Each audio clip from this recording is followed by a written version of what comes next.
Welcome po dito sa ating channel. Samahan niyo po ako na mag-explore ng iba't ibang kagamitan pagdating sa espiritual. Tara na po!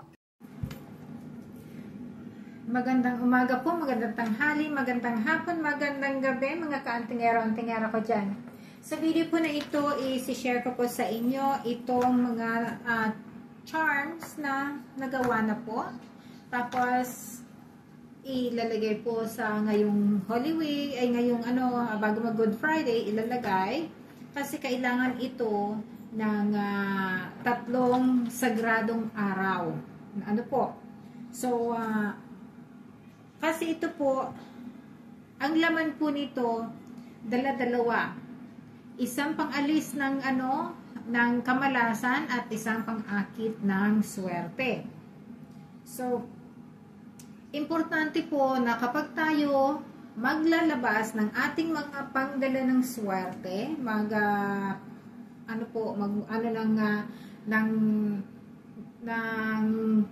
sun or buwan, paggabi o kaya sa umaga, ilalabas natin, kailangan po na tatlong araw, sagradong araw ang natin, ang ipapa-absorb natin. So, isang the whole Good Friday. So, start actually po yan ng Thursday midnight. So, ilalagay po natin dyan kasi yung kamalasan po ng tao, ipapadala na natin sa Good Friday. So, ngayon, sa Sabado de Gloria naman po, sa Sabado de Gloria, yan po yung time na ang pinaniniwalaan po na yung mga masasamang elemento nagro-roam around po kasi pinaniniwalaan nung time na yon na si Jesus nasa transition po pero hindi nangangahulugan wala tayong Diyos kasi na andyan naman ang Diyos natin every milliseconds po ng buhay natin, hindi mawawala ang mahal na Diyos, ang Diyos Ama. So, yun nga lang po ang mga pali yun. So, ngayon pagdating po ng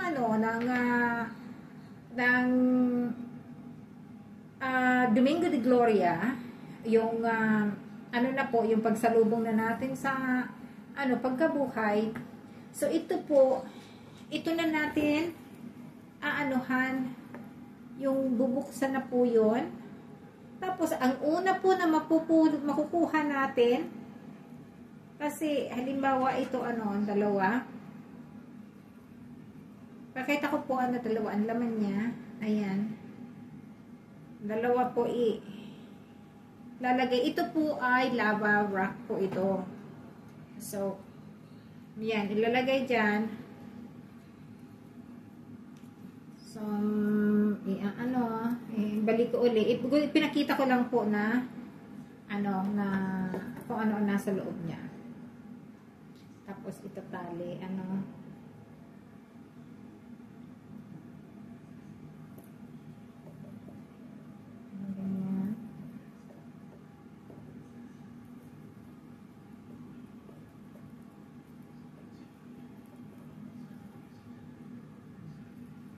So, ganyan na po siya. Ito naman po, ang isang piraso po nito, ito ay gamit na pangontra. Itong dalawa po ang laman niya, yan ay pangdala ng swerte. So, pag isa po ang ang laman, yun, ito ay yung pangontra. So, ito naman po, ang laman nito ay yung may araw na kahoy. Pakita ko po kasi mas gusto ko lang pong i-share talaga sa inyo kasi maganda po yung malay mo, one day makakita kayo ng ganito at sabihin, oy, naalala ko yun, yung nakakita na ako niyan doon sa video ni ma'am. So, ayan, nabukas po natin so, pakita ko po ang laman niya. Ito po yung ayan na yung po siya, black po ang loob ng niya. Tapos, ito naman pong isa.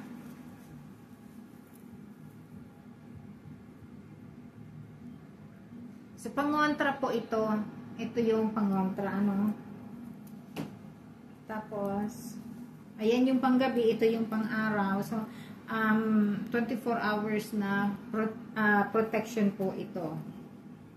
So, tali po, ano, tali natin. Kasi,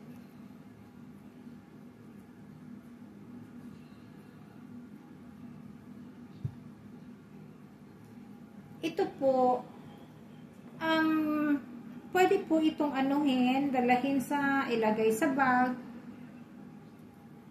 Kung gagawa po kayo ng ganito, ilagay sa bag o kaya lagay ninyo sa altar. Madali lang po ito. So, bali ganyan po siya. So, ito naman, ito po ay sa swerte ito. Ang pupuntahan po nito ay yung kaibigan po ng kakilala ko. So, kasi, ano po siya, yung nagbago ang takbo ng buhay niya pagdating sa finances. So, kailangan niya ng at least tulong. Kasi, ano po siya, nag-hard work po siyang masyado. Tapos, ang bawat kulay po may mga kahulugan. Halimbawa, ito pong orange, ano. Lalahanin po natin ang orange ay wish. Kapag ano, kung ano man po ang ang gusto ninyong i-wish, ang orange po ay maganda na anuhan, na gamitin. So, ang blue naman po, ito ay healing. Connection po sa, ano, sa divine, ano po. Ang pareho po ng purple, ang purple ay, ano, healing plus, konektado po ito sa ating crown chakra po. So, crown chakra, tapos ito sa ating, ano, third eye, tapos ito sa ating root chakra. So, kung alin po yung mga bahagi ng chakra natin na medyo meron problema, kasi yan po yung tinatawag na blockage, ano po. So, ito po ay nakakatulong. Ang brown po actually, maganda po itong pang ano lamang talaga ito, panlagay mo lamang sa wallet mo o kaya sa bag. So, ganun din po ang laman nito, dalawa rin po ang laman nito. At, ang pink naman, syempre, ang unconditional love. Ano po? Tapos, ito papakita ko sa inyo. Ayan. Ayan. So, ito po ay bigas na iba-iba ang kulay. Ito po yung hindi pa dumaan ng bleach. Kasi gusto ko po na ano yung ginagamit ko. Ito naman po, ito yung kakao. So, marami pong kakao dyan sa atin, ano. Ayan. Ang kakao po, o yung cocoa na seeds, ito po ay isa sa numero 1 tagapagdala ng ating swerte. Kasi po, ang chocolate ay kahit saan pong bahagi ng mundo natin, ang chocolate ay well known po na nagpapasaya sa atin. Ngayon, kung meron ka po nito sa ano mo, sa kusina mo, wag mong ilalagay rito sa sa altar mo, lagay mo sa kusina mo or lagay mo diyan sa may sala o kaya sa bulsa na lamang po or gawin mong ganito.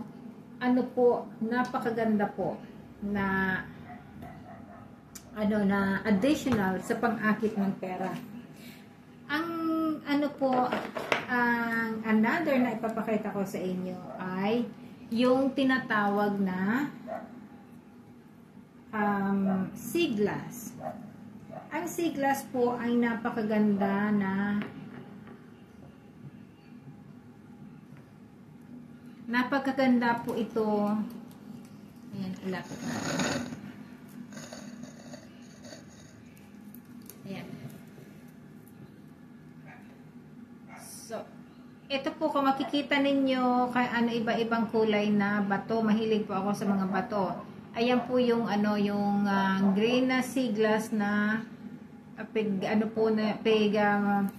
process po siya ng ano, ng paglinis po siya kasi nilagyan ng ng tarot card. So, yung tarot card po na yun, yung tinatawag na yung King of Pentacles. Napakaganda pong gawing lucky charm. So, ito po, ayan, so, nakita po ninyo, tago na natin. Ito naman po ay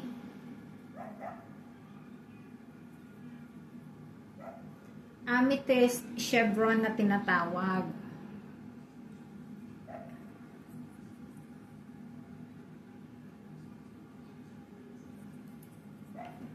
Ayan po titingnan ninyo. So, ano po ito, nagdadala ng healing. Ito po ang niya na healing.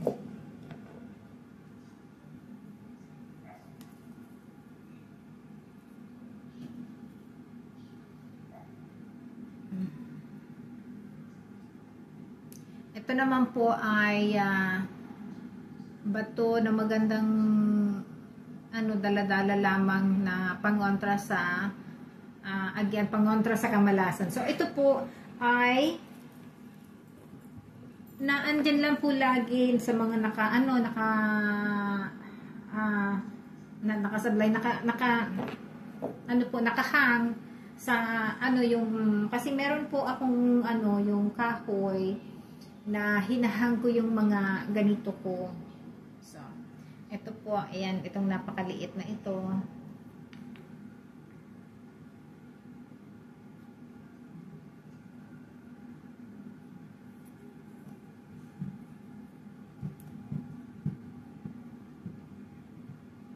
Kasi po, ang pagkukolekta ng mga ganito, nakakatuwa. Isa ito sa mga na ikinatutuwa kong masyado. Tapos po, eto,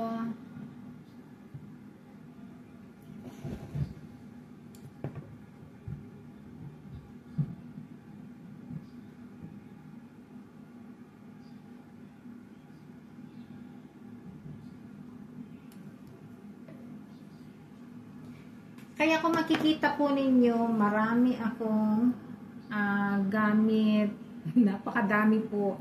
Kasi mahilig nga ako magkolekta ng mga magagandang, para sa mata ko magaganda. So, ito po, napakaganda nito para sa akin. Alam ko sa iba, ibang pagtingin nila, pero sa akin po napakaganda. So ito po, itong green, makikita ninyo yung na yan po ay peridot. Tapos ito pong nasa gitna, yan po ay sapphire. So, pinaniniwalaan po na ang peridot saka ang sapphire ay